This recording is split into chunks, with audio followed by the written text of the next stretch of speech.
আজকের টকটেল চ্যানেলের বিশেষ নিবেদন স্যার আর্থার কোনান ডয়েলের লেখা Sherlock Holmes and the crooked man.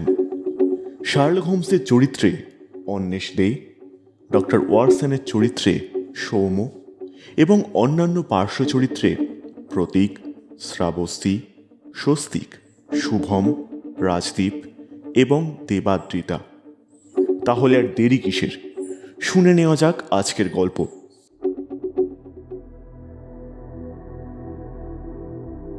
তখন সবে বিয়ে হয়েছে, এদিকে কাজের চাপ প্রচুর, পাশাপাশি নববধূর খেয়াল রাখা আমার কর্তব্য।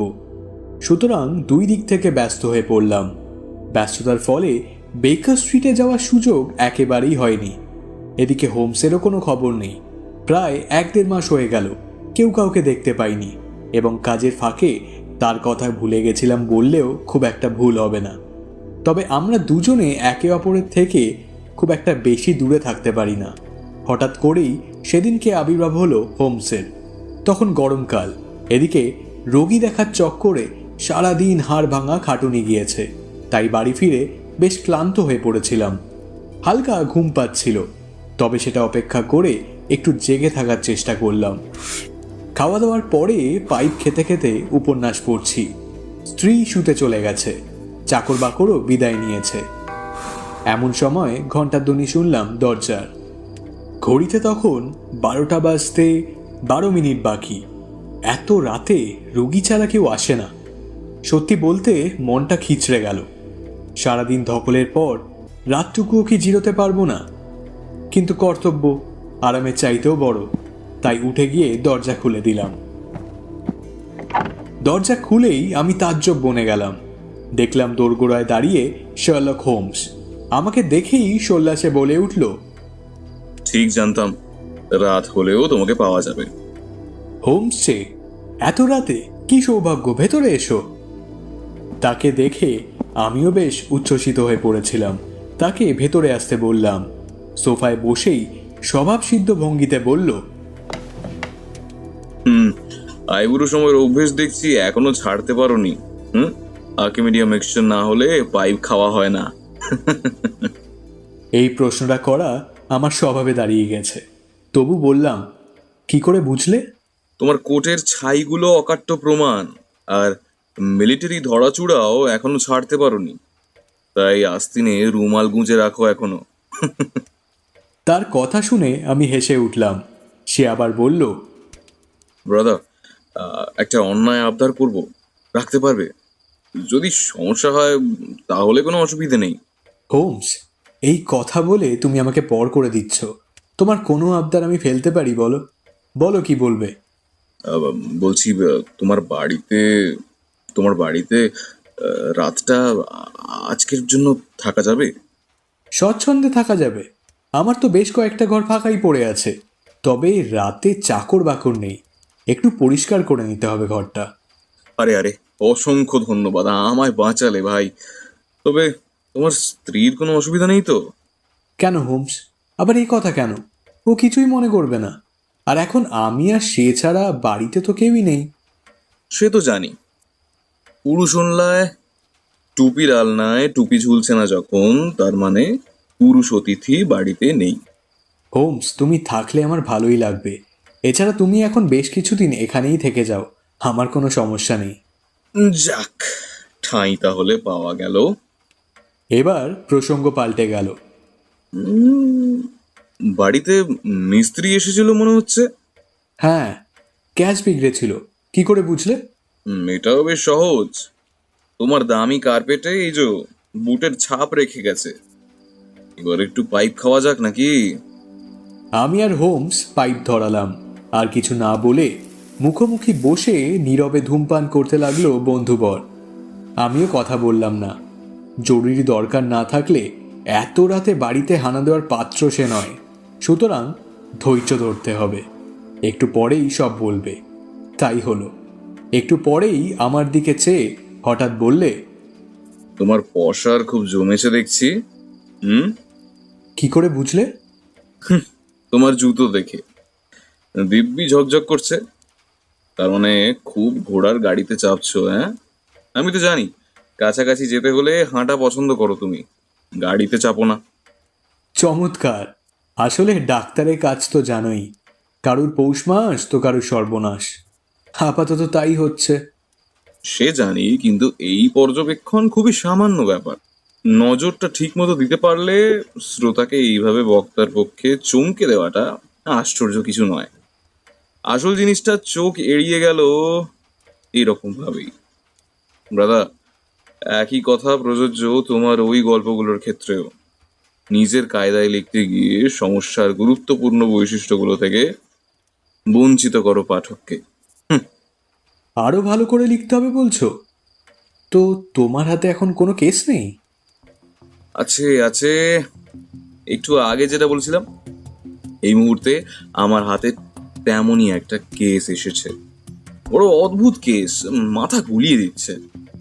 এখনো খেয়েই পাচ্ছি না, কিন্তু পাবই। ওয়াটসন, অন্ধকারে আলো আমি দেখতে পাবই। বলতে বলতে দু চোখ প্রদীপ্ত হয়ে উঠল বন্ধুবরের। পাতলা গালে দেখা দিল রক্তিম আভা। মুহূর্তের জন্য যেন একটা আবরণ উঠে গেল ওই সুতীব্র সুতীক্ষ্ণ প্রকৃতির ওপর থেকে, কিন্তু তা পলকের জন্যই। পরের মুহূর্তেই ফের দেখলাম রেড ইন্ডিয়ানদের মতো ভাবলেশহীন নির্বিকার মুখচ্ছবি। মুখের এই বিচিত্র বিকারবিহীন ভাবের জন্যই অনেকেই ওকে একটা নিছক যন্ত্র ছাড়া আর কিছু ভাবতে পারে না। ও বলা শুরু করলো, ওয়াটসন, সমস্যাটা রীতিমতো ইন্টারেস্টিং, অত্যন্ত অসাধারণ বৈশিষ্ট্য সমৃদ্ধ। ভেবেচিন্তে একটা সমাধান আজ করছি, তোমাকে এর মধ্যে পেতে চাই। তোমার তোমার কোনো সমস্যা নেই তো? সানন্দে যাব হোমস। কোথায় যেতে হবে? কালকে অলডারশট যেতে হবে, সমস্যা নেই তো? হ্যাঁ যাব, কোনো সমস্যা নেই। তাহলে ওই কথাই রইলো, কাল ওয়াটারলু থেকে 10টা 10-এর গাড়ি। অলরাইট? ভালোই তো। তবে আমরা যাচ্ছি কেন সেখানে? সে কথাই বলবো, তবে আগে বলো, তোমার ঘুম পেয়েছে কি? পেয়েছিল, এখন উড়ে গেছে। বাহ, তাহলে খুব ভালো। দেন ঘটনাটা ছোট করে বলছি, শোনো। অলডারশটে রয়্যাল ম্যালোজের প্রাক্তন কর্নেল বাকলের খুন সম্পর্কে কিছু শুনেছো? কই না তো, এই প্রথমবার শুনছি। সত্যি বলতে ব্যস্ততার ফাঁকে এটার খবর হয়তো চোখে পড়েনি। বুঝেছি, তাহলে শোনো। রয়্যাল ম্যালোজ হলো ব্রিটিশ সৈন্যবাহিনীর সুবিখ্যাত আইরিশ রেজিমেন্ট। ক্রিমিয়ার যুদ্ধ আর সিপাহী বিদ্রোহে এদের কৃতিত্ব ভুলবার নয়। জেমস বাকলে গত সোমবার পর্যন্ত কমান্ডার ছিলেন এই রেজিমেন্টের। সেনাবাহিনীতে তার জীবন বর্ণময়। প্রথম জীবনে ঢুকেছিলেন তখন গাদা বন্দুক বইতেন, ওই আর কি। তারপর নিজের দক্ষতার জোরে ধাপে ধাপে ওপরে উঠেছেন, এমনকি সিপাহী বিদ্রোহের পর অফিসার হয়ে যান। এখানেই শেষ নয়, শেষমেশ রেজিমেন্টের সর্বময় কর্তাও হয়ে ওঠেন। সার্জেন্ট থাকার সময় রেজিমেন্টের এক কৃষ্ণকায় সার্জেন্টের মেয়ে ন্যান্সি টেভয়কে উনি বিয়ে করেন। এসব বিয়ে সমাজ চট করে মেনে নেয় না, তাদেরও নেয়নি। পরে অবশ্য ঠিক হয়ে যায়, কারণ এমন এক দাপুটে ও প্রভাবশালী লোকের বিরুদ্ধে কে কথা বলবে বলো? তাই হোক, তবে মেয়েটি সুন্দরী। 30 বছর বিবাহিত জীবনের পরেও তার রূপে খুব একটা আঁচড় লাগেনি। বিয়ে করে সুখী হয়েছিলেন কর্নেল বাকলে। প্রাণ দিয়ে ভালোবাসতেন স্ত্রীকে, স্ত্রীও ভালোবাসতেন তাকে। কিন্তু সে ভালোবাসায় স্বামীর ভালোবাসার মতো আধিক্যতা ছিল না। কাজেই এরকম অপূর্ব জুটির এই ধরনের পরিণতি কল্পনাও করা যায় না। কর্নেল বাকলে এমনিতে ফুর্তিবাজ, কিন্তু সম্প্রতি তার মধ্যে একটা পরিবর্তন লক্ষ্য করা যাচ্ছিল। আনন্দ করার মাঝেই হঠাৎ তিনি নাকি মুখ কালো করে বসে থাকতেন। বন্ধু বান্ধবদের সঙ্গে হইচই করতে করতে আচমকা গুম হয়ে যেতেন। দিন কয়েক কাটলো এইভাবে, মনে হতো যেন ভেতরে ভেতরে ভেঙে পড়েছেন। ভীষণ ক্লান্তি বোধ করছেন কোনো এক অজ্ঞাত কারণে। ওর অফিসার বন্ধুদের কাছেই শুনেছি এই ব্যাপার। অলডারশটের ক্যাম্পে বিবাহিত অফিসাররা বাইরে রাত কাটান, অর্থাৎ তাদের নিজস্ব কোয়ার্টার বা বাড়ি থাকে। ক্যাম্প থেকে 8 মাইল দূরে ল্যাচিন বলে একটা বাড়িতে দুজন ঝি, একজন কোচওয়ান নিয়ে সস্ত্রীক থাকতেন কর্নেল। বাড়িটা খালি জমি ঘেরা, পশ্চিম দিকে 30 গজ দূরে বড় রাস্তা। গত সোমবার রাত 8টায় গির্জেতে একটা মিটিংয়ে গিয়েছিলেন মিসেস বার্কলে। তাড়াতাড়ি ডিনার খেয়ে নিয়ে বেরিয়েছিলেন। মিস মরিসন নামে একটি তরুণীর সঙ্গে মিটিংয়ে যান এবং 9:15 তাকে বাড়িতে ছেড়ে দিয়ে স্বগৃহে ফিরে আসেন। খুব সিম্পল। দেন রাস্তার দিকে কাচের দরজাওয়ালা একটা ঘর আছে ল্যাচেনে। সকালের দিকে ঘরে বসা হয়, সন্ধ্যার পর খালিই থাকে প্রায়। কাঁচের দরজায় কোনো পর্দা নেই। দরজার সামনে 30 গজ লম্বা সবুজ ঘাস ছাওয়া লন, তারপর রেলিং দেওয়া পাঁচিলের পর রাস্তা। মিসেস বার্কলে এই ঘরে বসে 1 কাপ চা আনতে বললেন ঝিকে। এই চা হয়েছে, নিয়ে এসো তাড়াতাড়ি। করে দিচ্ছি গিন্নিমা। এটাও কিন্তু একটা আশ্চর্যের ব্যাপার, ওই সময় কখনো তিনি চা খান না। স্ত্রী ফিরেছে শুনে খাবার ঘর থেকে বেরিয়ে হল ঘর পেরিয়ে এই ঘরে ঢোকেন কর্নেল বার্কলে। এই ঘটনাটা দেখেছে কোচওয়ান, তারপর আর তাকে জীবিত দেখা যায়নি। যাই হোক, 10 মিনিট পরে চা নিয়ে এসে ঝি দেখলো দরজা ভেতর থেকে চাবি বন্ধ এবং অত্যন্ত চড়া গলায় গিন্নি ঝগড়া করছেন কর্তার সঙ্গে। কর্নেল বার্কলে এত আস্তে নরম গলায় জবাব দিচ্ছেন যে কথা শোনাই যাচ্ছে না প্রায়। কিন্তু গিন্নিমার কথাগুলো শুনে তাজ্জব হয়ে গিয়ে সবাইকে ডেকে আনে সে। মিসেস বার্কলের প্রত্যেকটা কথায় আতীব্র ঘৃণা ঠিকরে পড়ছিল। স্বামীকে তিনি বারবার কাপুরুষ বলে গাল পাড়ছিলেন। তোমার সঙ্গে থাকতেও না আমার গা রিরি করছে। ফিরিয়ে দাও আমার জীবন, যা গেছে তা কি আর ফিরে পাবো? তবে এখানে আর এক মুহূর্তও নয়। কাপুরুষ কোথাকার, কাপুরুষ। না না, আমি মোটেও কাপুরুষ নই, আমার যথেষ্ট সম্মান আছে। মোটেও নেই, সব ধাপ্পাবাজি তোমার। তুমি আমার জীবনটা পুরো শেষ করে দিয়েছো। এরপরই নাকি আচমকা পুরুষ কণ্ঠে শোনা গেল একটা আর্ত চিৎকার, দড়াম করে আছাড়ে পড়ার আওয়াজ এবং নারী কণ্ঠে মুহুর্মুহু বুক ফাটা হাহাকার।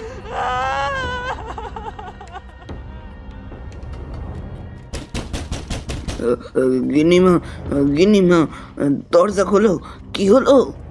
তুমি সরো, আমি দেখছি। গিন্নিমা, ও কর্তাবাবু, কি হলো? কি দরজা খোলো। কার কি হলো ভেতরে? কি গো? ওইভাবে হবে না, দরজা ভাঙতে হবে। এই বলে সে দরজায় ধাক্কা দিয়েছিল, কিন্তু দরজা ভাঙেনি।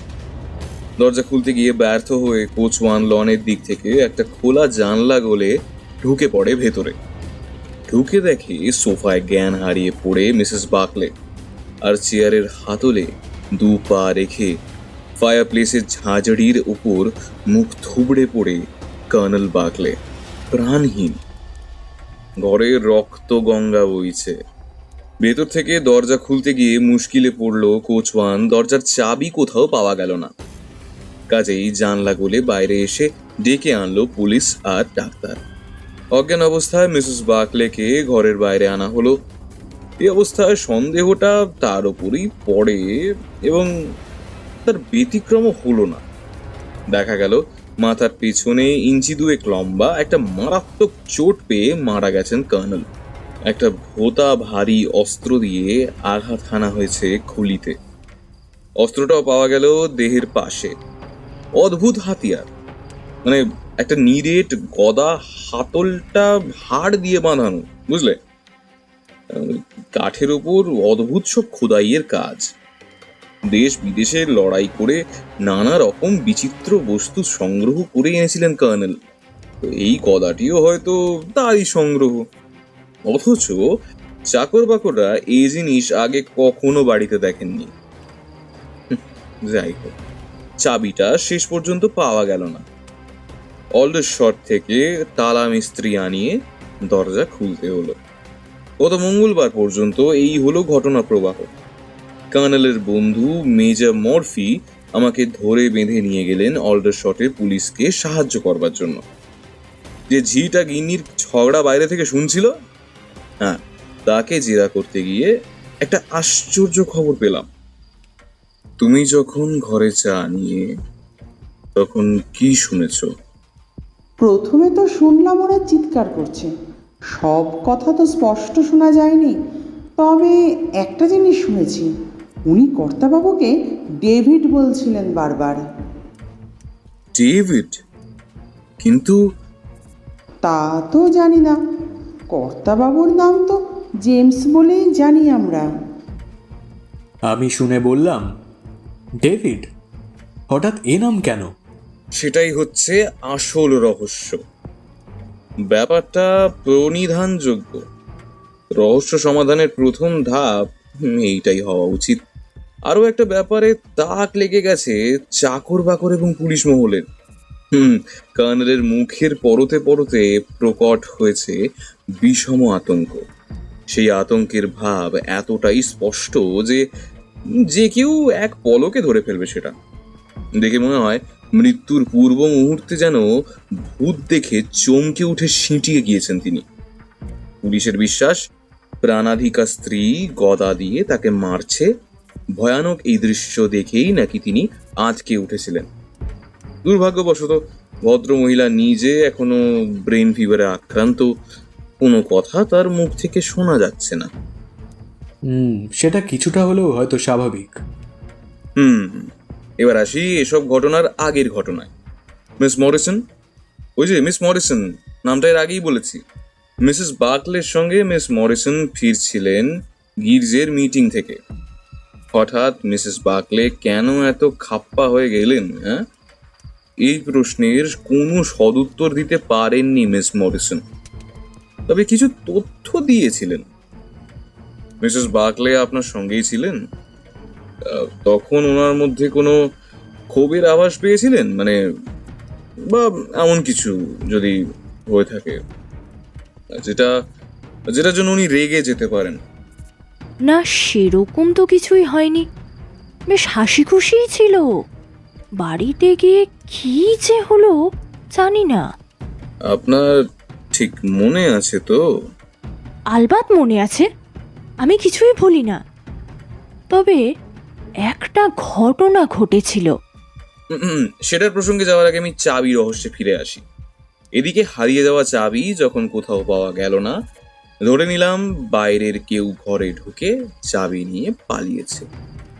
তাই জানলার বাইরে লন আর রাস্তা পরীক্ষা করতে গিয়ে সব শুদ্ধ 5টা পায়ের ছাপ আমি পেলাম, বুঝলে?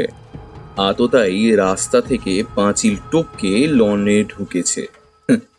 দ্রুত বেগে লন পেরিয়ে এসেছে, যে কারণে পায়ের পাতা পায়ের গোড়ালির চাইতে মাটিতে বেশি চেপে বসেছে। তারপর জানলা টপকে ঘরে ঢুকেছে আর কি। 5টা ছাপের একটা পেলাম রাস্তায়, 2টো লনে, 2টো জানলার গোবরাটে। কিন্তু আততায়ীর সঙ্গে তার একজন যে এসেছে, আমাকে সেটা বেশি তাজ্জব করছে। কে? খুনের স্যাঙাত? বলতে পারো। দাঁড়াও, একটা জিনিস দেখাই। পকেট থেকে একটা পাতলা ফিনফিনে কাগজ বার করে হাঁটুর ওপর সন্তর্পণে মেলে ধরল হোমস। আচ্ছা, বলো তো, ছাপগুলো কিসের? কাগজ ভর্তি অনেকগুলো কিম্ভূত কিমাকার পদচিহ্ন দেখলাম। বড় বড় নোক আছে পায়ে, এবং নোকটোক মিলিয়ে পুরো পায়ের ছাপ আইসক্রিম চামচের চেয়ে বড় নয়। কুকুরের পায়ের ছাপ। হলো না। কুকুর কি পর্দা বেয়ে ওঠে? এ কিন্তু উঠেছিল, পর্দায় ছাপ পেয়েছি। পর্দায়? তাহলে বাদর? না, বাঁদরের পায়ের ছাপ এরকম হয় না। তবে আমি চিনতে পারছি না। কুকুর, বিড়াল, বাঁদর বা চীনা জানা কোনো জন্তুই নয়। এ দেখো, এক জায়গায় ভর দিয়ে চুপ করে দাঁড়িয়েছিল। সামনের পা আর পেছনের পায়ের মধ্যে ব্যবধান 15 ইঞ্চি। এর সঙ্গে গলা আর মাথা জুড়লে লম্বা এসে কম করে আরো 2 ফুট। লেজ থাকলে তো আরো বেশি। হ্যাঁ, হেঁটেছে কিন্তু 3 ইঞ্চি দীর্ঘ পদক্ষেপে। অর্থাৎ জন্তুটার পা বেঁটে কিন্তু দেহ লম্বা। লোম টোম ফেলে গেলে আঁচ করতে সুবিধা হতো, তবে আপাতত শুধু বোঝা যাচ্ছে বিচিত্র এই প্রাণীটি মাংসাশী আর পর্দা বেয়ে সরসর করে উঠতে পারে। রাইট। মাংসাশী জানলে কি করে? পর্দা বেয়ে উঠে জানলার ওপরে রাখা একটা পাখির খাঁচার দিকে গিয়েছিল বলে। এইসব দেখেই মনে হয় অদ্ভুত এই জীবটিকে দেখতে অনেকটা বেজির মতো। কিন্তু বেজিরা যত বড় হয় তার চেয়ে অনেক বিরাট। বেজির সঙ্গে খুনের কি সম্পর্ক? এখনো তো সবটাই ধোঁয়াটে। তবে আজ খবর পেলাম কর্তা গিন্নি ঝগড়ার সময় রাস্তায় দাঁড়িয়ে নাকি একটা লোক রগড় দেখছিল। জানলা খোলা ছিল, পর্দা ছিল না, ঘরে আলো জ্বলছিল। তারপর এইসব পায়ের ছাপ দেখে বোঝা যাচ্ছে পাঁচিল টপকে লন পেরিয়ে তার 4 পেয়ে সঙ্গীকে নিয়ে জানলা গলে ঘরে ঢুকেছিল। তারপর হয় সে কর্নেলের মাথা ফাটিয়েছে, অথবা কর্নেল তাকে দেখে আঁতকে উঠে মাথা ঘুরে পড়ে গিয়ে ফায়ার প্লেসের ঝাঁঝরিতে নিজের মাথা নিজেই ফাটিয়েছেন। রহস্যময় এই উটকো আততায়ী প্রস্থান করেছে কিন্তু ঘরের চাবিটা পকেটে নিয়ে। আমি সবিস্ময়ে বললাম, হোমস, রহস্য কিন্তু আরো জট পাকিয়ে গেল। খাঁটি কথা। তবে আমার বারবার মনে হচ্ছিল মিস মরিসন নিশ্চয়ই কিছু জানেন। কি? আরে মিসেস বার্কলে, উনি খোশ মেজাজে 7:30টার সময় বাড়ি থেকে বেরিয়ে কেন অত বদ মেজাজে 9টায় বাড়ি ফিরলেন? এই 1.5 ঘন্টার মধ্যে নিশ্চয়ই এমন কোনো অঘটন ঘটেছে যে মিসেস বার্কলে বাড়ি ফিরেই নিরালা থাকবার জন্য বাইরের ঘরে ঢুকেছিলেন। স্ত্রী বাড়ি ফিরেছে শুনে কর্নেল সেই ঘরে ঢুকতেই দক্ষযজ্ঞ কাণ্ড আরম্ভ হয়ে গেছে। ফেটে পড়েছেন কর্নেল গৃহিণী। কিন্তু কেন? মিস মরিসন নিশ্চয়ই জানেন। তাই মিস মরিসনকে সোজাসুজি বললাম, হ্যালো, আবার কথা বলতে এলাম। তবে এবার আর কোনো আলাপচারিতায় যাব না। সোজাসুজি জিজ্ঞাসা করছি, আপনি ওই রাতের ব্যাপারে কি কি জানেন বলুন। যদি না বলেন তাহলে পস্তাতে হবে। আমি কিন্তু পুলিশের সঙ্গে উঠা বসা করি। হ্যাঁ, না না, প্লিজ এসব করবেন না। আমি সব বলছি। দেখুন, অত ভালো করে মনে নেই, তবে গির্জার মিটিং থেকে বেরোনোর পর জনহীন হাডসন স্ট্রিটের মোড়ে একজন বাক্স কাঁধে বিকলাঙ্গ কুঁচো পা টেনে টেনে যেতে যেতে মিসেস বার্কলেকে দেখে। আরে ন্যান্সি যে বলেই ভীষণ চেঁচিয়ে ওঠে। সঙ্গে সঙ্গে মরার মতো সাদা হয়ে যায় মিসেস বার্কলের মুখ। এমনভাবে টলে ওঠেন, আমি না ধরলে নির্ঘাত পড়ে যেতেন রাস্তায়। এই ঘটনার পর মিস মরিসন পুলিশ ডাকতে যাচ্ছিলেন, কিন্তু বাধা দেন মিসেস বার্কলে। মোলায়েম সুরে বিকৃত দর্শন লোকটিকে বলেন, হেনরি, তুমি? আমি তো জানতাম তুমি মারা গেছো। 30 বছর আমার কাছে তুমি বেঁচে নেই। সত্যি কি আমি বেঁচে আছি? আমি তো অতীতের প্রেত, তাই না? এমন সুরে, এমন বিকট মুখভঙ্গি করে কথাগুলো বলল বিভৎস সেই নিশীথ পথাচারী যে গায়ে কাঁটা দিয়ে উঠল মিস মরিসনের। লোকটার চুল আর ঝুলপি হাঁসের পালকের মতো সাদা, মুখের চামড়া শুকনো আপেলের মতো অদ্ভুতভাবে কোঁচকানো, 2 চোখে যেন 2 টুকরো অঙ্গার জ্বলছে ধকধক করে। রাতে ঘুমের মধ্যেও এই চোখে দুঃস্বপ্ন দেখা দিয়েছে। চেঁচিয়ে কেঁদে উঠেছেন মিস মরিসন। মিসেস বার্কলে কিন্তু নিরক্ত মুখে কাপা ঠোঁটে মিস মরিসনকে এগিয়ে যেতে বলেছেন। ভয়ানক সেই মানুষটার সঙ্গে নাকি তার কথা আছে। কাজেই এগিয়ে গেলেন মিস মরিসন। একটু পরেই পাশে চলে এলেন মিসেস বার্কলে। পেছনে ফিরে মিস মরিসন দেখলেন ল্যাম্পপোস্টের তলায় দাঁড়িয়ে ক্ষিপ্তের মতো শূন্যে মুষ্টি নিক্ষেপ করছে বিকলাঙ্গ কুচ। মিসেস বার্কলে নীরবে বাড়ি পর্যন্ত এসে মিস মরিসনকে দিয়ে কথা আদায় করে নিলেন। এই ব্যাপারে যেন কাক পক্ষীও না জানে। লোকটা আমার পূর্ব পরিচিত, এখন গোল্লায় গেছে। তোমার তদন্ত অনেক দূর এগিয়েছে তো? সব শুনে বুঝলাম মূল রহস্য নিহিত ওই বিকলাঙ্গ লোকটার মধ্যে। বদখত চেহারার লোককে খুঁজে বের করতে খুব একটা অসুবিধে হয় না, হলো না। অলডারশটে মিলিটারি আর্মি বেশি থাকে, বাইরের লোক কম। তার মধ্যে বিকলাঙ্গ একজনই আছে, নাম হেনরি উড। দিন 5 হলো এসেছে উঠেছে হাডসন স্ট্রিটেরই একটা ভাড়াটে কোঠায়। বাড়িউলি তটস্থ থাকেন লোকটার সঙ্গী সাথী জন্তুগুলোর জন্য। এদেরকে নিয়ে এসে ভেলকি দেখিয়ে বেড়ায় মিলিটারি ক্যাম্পে, মাঝে মাঝে অদ্ভুত ভাষায় নিজের সঙ্গেই কথা বলে। দিন 2 নাকি ঘরের মধ্যে থেকে গুঙিয়ে গুঙিয়ে একখানা একঘেয়েমি কান্না কেঁদে চলেছে। অতিষ্ঠ হয়ে উঠেছেন বাড়িউলি। টাকা কড়ির ব্যাপারে লোকটা পরিষ্কার হলে কি হবে, জমা বাবদ একটা অদ্ভুত মুদ্রা রেখেছে বাড়িউলির কাছে। আমি দেখলাম মুদ্রাটা, ভারতবর্ষের টাকা। ব্রাদার ওয়াটসন, আমার বিশ্বাস এই লোকটাই সেদিন ঘরে ঢুকেছিল, বুঝলে? তারপর কি ঘটেছিল ওর মুখেই শুনতে চাই। তোমাকে রাখতে চাই সাক্ষী হিসেবে। বেকার স্ট্রিটে উঞ্জ বাহিনীর একটা ছোকরাকে বিকট লোকটার ওপর নজর রাখতে বলে এসেছি। বাড়ি ছেড়ে চম্পট দিলেও রেহাই নেই, পেছন নেবে আমার চর।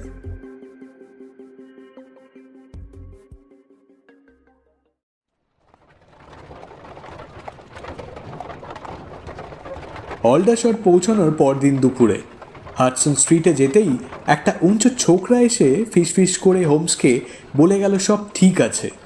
ছোকরাকে বিদায় দিয়ে আমাকে নিয়ে বিশেষ একটা বাড়ির সামনে এসে দাঁড়ালো হোমস। কার্ড পাঠালো ভেতরে, একটু পরেই ডাক এলো ভেতর থেকে। ঢুকলাম একটা বদ্ধ উত্তপ্ত ঘরের মধ্যে। একে তো গরমকাল, তার উপরে অগ্নিকুণ্ড জ্বলছে ঘরে। ঘরটা তেতে উঠেছে উনুনের মতো। আগুনের সামনে গুটিসুটি মেরে বসে কিম্ভূত কিমাকার একটা লোক। অঙ্গ প্রত্যঙ্গ এমনভাবে দুমড়ে মুচড়ে ভাঁজ করে বসে আছে যে এক নজরেই বোঝা যায় সাংঘাতিকভাবে বিকৃত তার প্রতিটি অঙ্গ। ঘাড় ফিরিয়ে তাকাতেই কিন্তু ওই ময়লা কুচ্ছিত মুখটার মধ্যে কোথাও যেন একটা হারিয়ে যাওয়া সৌন্দর্যের ছোঁয়াচ পেলাম। এককালে এর মুখে রূপ ছিল, আকর্ষণ ছিল, এখন বৃতৃষ্ণা জায়গায় মলিনতা আর শ্রীহীনতার জন্য।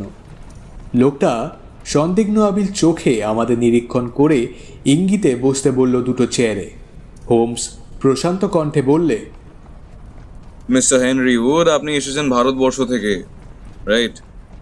কর্নেল বার্কলের মৃত্যু সম্বন্ধে আপনাকে কয়েকটা কথা জিজ্ঞাসা করতে এসেছি। কিন্তু আমি তার কি জানি? আমার কাছে কেন এসেছেন? আর আপনারা কারা? আমার নাম শার্লক হোমস, প্রাইভেট ইনভেস্টিগেটর। এসেছি যখন কোনো কারণ তো আছে নিশ্চয়ই। এইটুকু বলতে পারি, যেটা জিজ্ঞাসা করছি সে ব্যাপারটা যদি স্পষ্ট না হয়, আপনার বান্ধবী মিসেস বার্কলের ফাঁসি পর্যন্ত হতে পারে। চমকে উঠল বিকলাঙ্গ হেনরি উড। এত খবর আপনি জানলেন কি করে? যা বললেন তা সত্যি? হ্যাঁ, সত্যি। জ্ঞান ফিরলেই গ্রেপ্তার হবেন মিসেস বার্কলে। আপনি কি পুলিশের লোক? হুম, বললাম তো। তবে আপনি এ ব্যাপারে এসেছেন কেন? আমি সত্যকে জানতে চাই বলে এসেছি, simple as that. Mister Holmes, missus Barclay নিরাপরাধ। তাহলে কি অপরাধটা আপনার? না। তাহলে কে খুন করলো কর্নেলকে? নিয়তি, নিয়তি। আমি নিজের হাতে খুন করলে প্রাণটা ঠান্ডা হতো ঠিকই, বুক জোড়া ধিকি ধিকি আগুন কিন্তু নিভত না। যা হারিয়েছে তার ফিরে আসতো না। তবে শুনুন আমার অদ্ভুত অবিশ্বাস্য কাহিনী। আজকে আমার এই বাঁকাচোরা চেহারা দেখে আপনার হাসি পাচ্ছে আমি জানি। পিঠ জোড়া কুঁজ আর তেবড়ানো বাঁজরা দেখে অবাক হয়ে ভাবছেন এরকম চেহারা নিয়ে আজই কী করে। কিন্তু একদিন 117 নম্বর পদাতিক বাহিনী সবচেয়ে স্মার্ট ছিলাম আমি, কর্পোরাল হেনরি উড। ভারতবর্ষের ভর্তি অঞ্চলের ক্যান্টনমেন্টে ছিলাম আমি। সার্জেন্ট বার্কলেও ছিল সেখানে, আর ছিল ন্যান্সি টিভয়, কৃষ্ণকায় সার্জেন্ট টিভয়ের পরমা সুন্দরী কন্যা। ন্যান্সির প্রেমে পাগল হয়েছিল দুটি পুরুষ, বার্কলে আর উড, মানে আমি। ন্যান্সি কিন্তু পাগল হয়েছিল আমার জন্যে, কারণ আমার রূপ ছিল।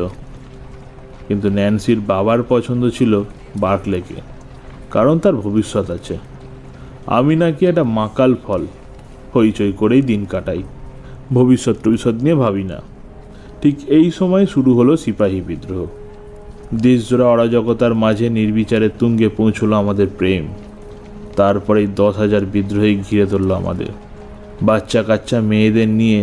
তখন আমরা 1000 জন। জেনারেল নীল এসে যদি উদ্ধার করেন তাহলেই প্রাণে বাঁচব, নইলে কচু কাটা হতে হবে। ন্যান্সির মুখ চেয়ে এবং 1000 জনের কথা ভেবে আমি এগিয়ে গিয়ে জেনারেল নীলকে খবর দিতে চাইলাম। বার্কলে পথঘাটের অদিশ জানত, সে ছক এঁকে দেখিয়ে দিলে কোন পথে যেতে হবে। রাত 10টা নাগাদ সেই পথে যেতে গিয়ে ধরা পড়লাম 6 জন বিদ্রোহীর হাতে। আগে থেকেই খবর পেয়ে ওরা ওখানে ওত পেতে ছিল আমাকে ধরবার জন্যে। মাথায় চোট পেয়ে অজ্ঞান হয়ে গিয়েছিলাম। জ্ঞান ফিরে পাওয়ার পর খবরটা কে দিয়েছিল তা কানে এলো। মন ভেঙে গিয়েছিল কথাটা শুনে। সার্জেন্ট বার্কলে রাস্তার ছক এঁকে আমাকে পাঠিয়ে দিয়েই চাকর মারফত গোপনে জানিয়ে দিয়েছিল বিদ্রোহীদের। এই ঘটনা থেকেই বুঝবেন জেমস বার্কলের অসাধ্য কিছু ছিল না এ সংসারে। তো যাই হোক, জেনারেল নীল পরের দিন উদ্ধার করেন আটক শিবিরবাসীদের। বিদ্রোহীরা আমাকে নিয়ে পিছু হটে গেল। দীর্ঘদিন কাটলো ওদের সঙ্গে। ইংরেজের মুখ দেখিনি, শুধু যন্ত্রণা পেয়েছি। অকথ্য কষ্ট দিত। পালানোর চেষ্টা করতে গিয়ে ধরা পড়েছি। নিগ্রহ আরও বেড়েছে। বিকলাঙ্গ হয়েছি অবর্ণনীয় অত্যাচারে। তারপর কয়েকজন আমাকে নিয়ে গেল নেপালে, সেখান থেকে দার্জিলিংয়ে। পাহাড়িদের অতিক্রমে প্রাণ হারালো পলাতক বিদ্রোহীরা। আমাকে গোলাম বানিয়ে রাখলো বেশ কিছুদিন। এবার পালিয়ে গিয়ে পড়লাম আফগানদের হাতে।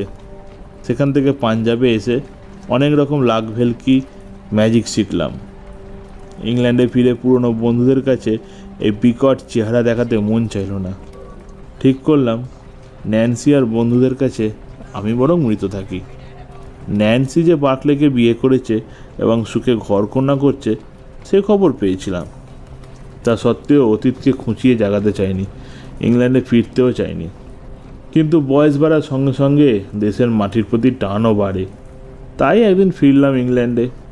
সৈন্য শিবিরে ভেলকি দেখিয়ে কোনো মতে দিন গুজরান করতে লাগলাম। সত্যি ইন্টারেস্টিং আপনার কাহিনী। হ্যাঁ, মিসেস বার্কলের সঙ্গে দেখা হলো কিভাবে শুনেছি। তারপর নিশ্চয় ওর পেছন ধরে বাড়ি পর্যন্ত এসে বাইরে থেকে স্বামী স্ত্রীর দারুণ ঝগড়া শুনে আর দাঁড়িয়ে থাকতে পারেনি, ভেতরে ঢুকে পড়েছিলেন, তাই তো? হ্যাঁ, আমাকে দেখা মাত্র মুখ চোখের চেহারা যেন কীরকম হয়ে গেল বার্কলে। আসলে আচমকা দেখেই নিদারুণ মানসিক আঘাতে মারা গিয়েছিল। সঙ্গে সঙ্গে আমার চেহারাটাই যেন বন্দুকের বুলেট হয়ে এফোর ওপর করে দিয়েছিল ওর পাপজীর্ণ হৃৎপিণ্ড। মৃতদেহটা আছড়ে পড়ে মেঝেতে, মাথা ফেটে যায় ফায়ারপ্লেসের ঝাঁঝারিতে লেগে। আর্তনাদ করে উঠে অজ্ঞান হয়ে যায় ন্যান্সি। ছবিটা নিয়ে দরজা খুলতে গিয়ে ভাবলাম কাজটা ঠিক হলো না, আমাকেই খুনি বলে সাব্যস্ত করা হতে পারে। তাই চাবি পকেটে নিয়ে টেডিকে ওপর থেকে ধরতে গিয়ে হাতের লাঠিটা মেঝেতে পড়ে গেল। পালিয়ে এলাম জানলা দিয়ে।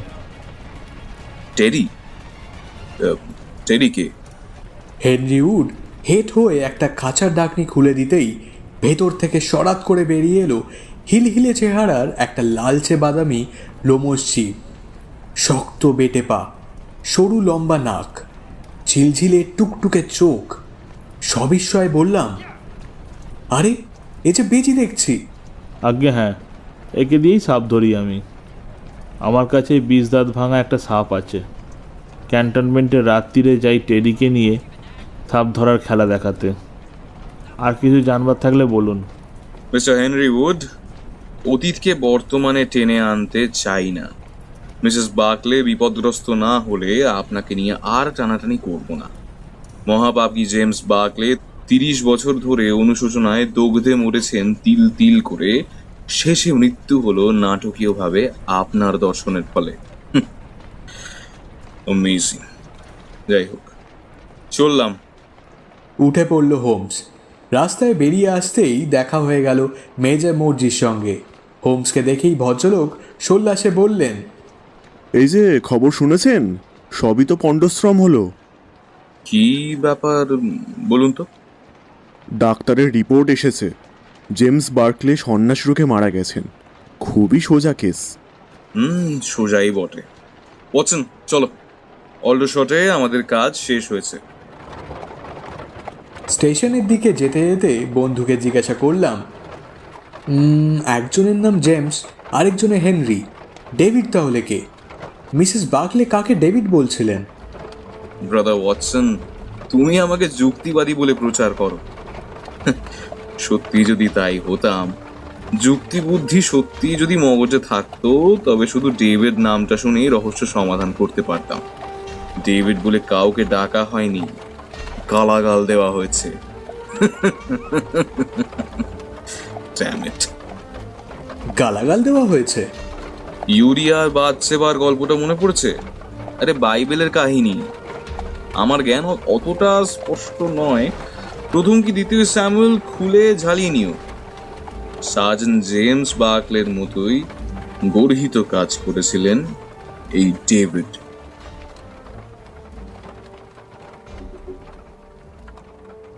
আশা করি আজকের আমাদের এই বিশেষ নিবেদনটি আপনাদের খুব ভালো লেগেছে।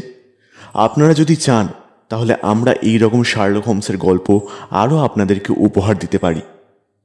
এছাড়া গল্পটি ভালো লাগলে ভিডিওটি লাইক করবেন, চ্যানেলটিকে সাবস্ক্রাইব করে বেল আইকনটা অবশ্যই প্রেস করবেন, যাতে পরবর্তী গল্পের আপডেট সবার আগে পাওয়া যায়। ধন্যবাদ। আশা করি আপনারা সকলেই ভালো থাকবেন এবং অপেক্ষা করুন আমাদের পরবর্তী গল্পগুলোর জন্য।